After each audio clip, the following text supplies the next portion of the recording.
Hi everyone. For this question, it say a function f is given by a piecewise function.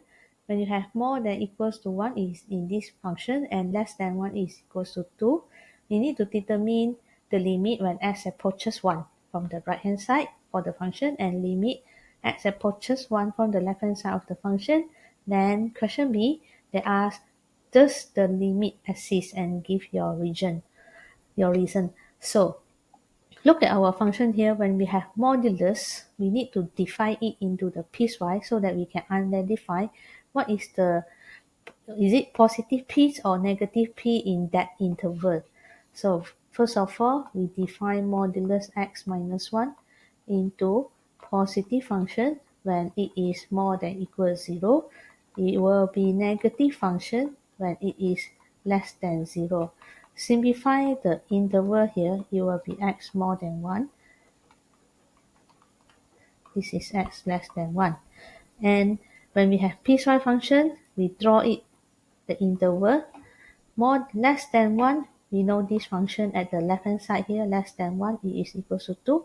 So for right hand side, it will be in this function with the modulus. So when I want to answer the first question, limit when x approaches 1 from the right hand side, we need to pick the correct function. 1 from the right hand side is this.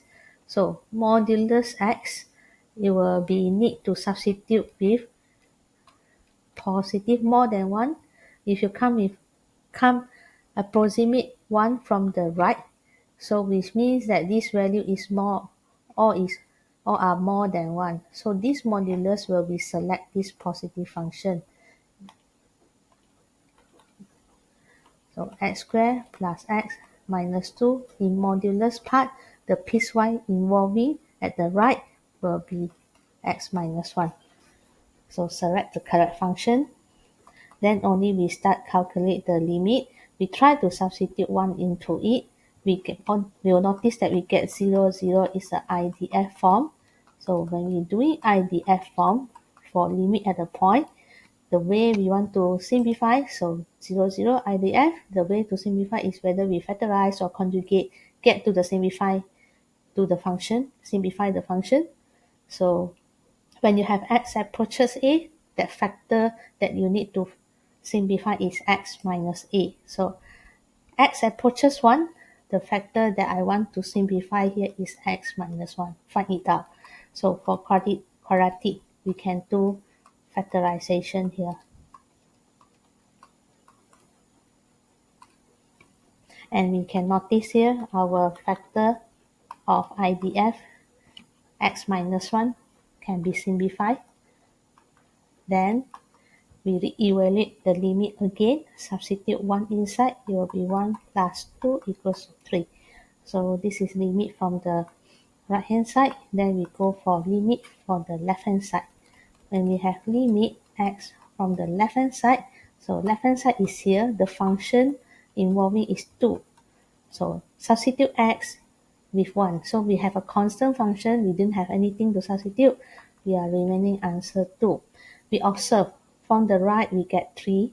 From the left the function will go for 2. So does this limit exist? Our answer will be it will not exist, and give the reason. So we start with limit x approaches 1 from the right hand side does not same with limit approaches 1 from the left hand side. Therefore, limit for approaching 1 for the function will not exist, does not exist.